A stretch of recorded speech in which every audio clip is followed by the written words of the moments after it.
Did you know that if the Money Heist series happened in real life, it still wouldn't be the biggest heist in history? Yes, you heard that right.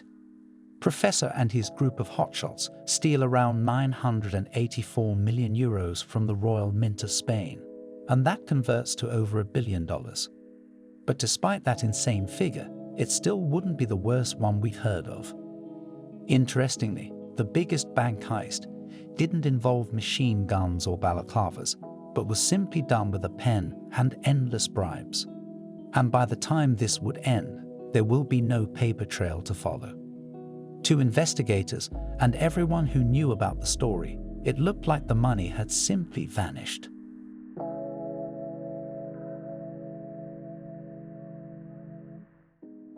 Iraq is one of the most unstable countries in the world. But despite its instability and political crisis of 2022, the country remains one of the wealthiest in the world.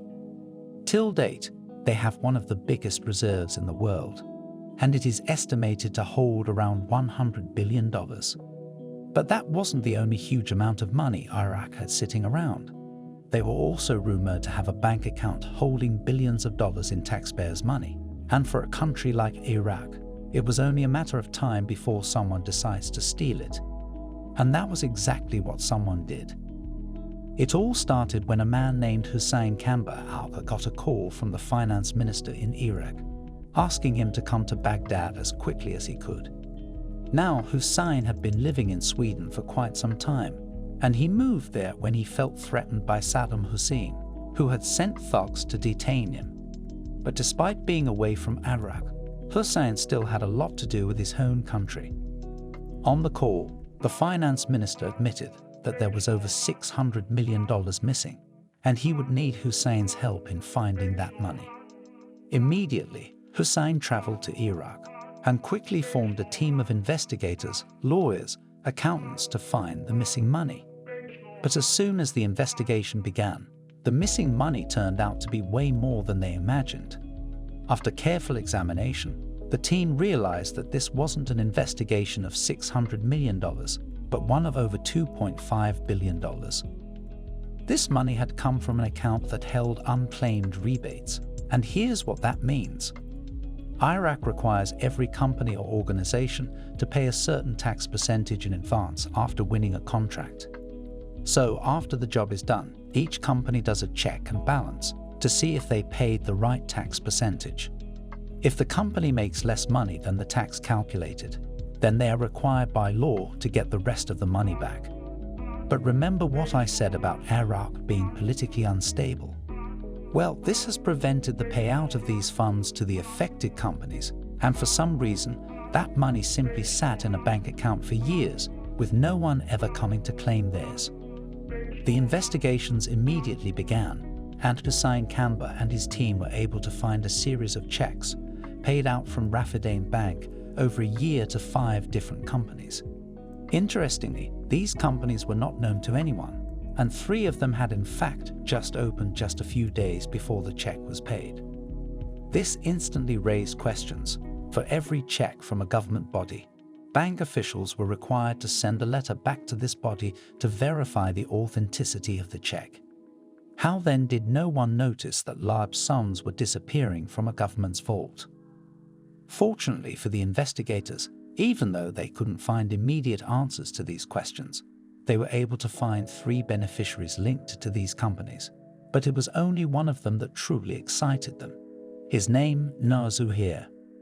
Everybody who knew Nur Zuheir knew he was the most honest man around. In fact, he had a habit of making corrupt officials out of almost everyone he worked with, drawing them in with gifts and cash until they finally did his bidding. But the team understood that even if Zuheir stole the money, he never could have been able to pull it off alone. And most importantly, where did all that money go? This was Nur Zuheir's plan. He knew everything about this government account and all of the money in it. And importantly, he also knew everything that companies needed to do to get a payout. So he simply went to the tax office, along with his security detail and escort, and simply asked for a repayment for one of the affected companies. But here was the thing. He wasn't connected to any of these companies, so he couldn't get a payout, right? Well, that was what we thought. Nur claimed he was representing many of these companies, and they all wanted a general payout, so they made him do the job. Now, all he wanted were the money they were owed, and the officers soon began giving him checks to cash. But anyone wanted to cash a check from this account, 12 government officials had to sign, and this naturally took several weeks to complete. If Nur Zuheir took that chance, then somebody was definitely going to stop him. But again, he managed to find his way out of that. The secret to Nur Zuheir's ability to bypass authority was his generosity. While some were naturally scared of the businessman, he bribed those who proved any difficult.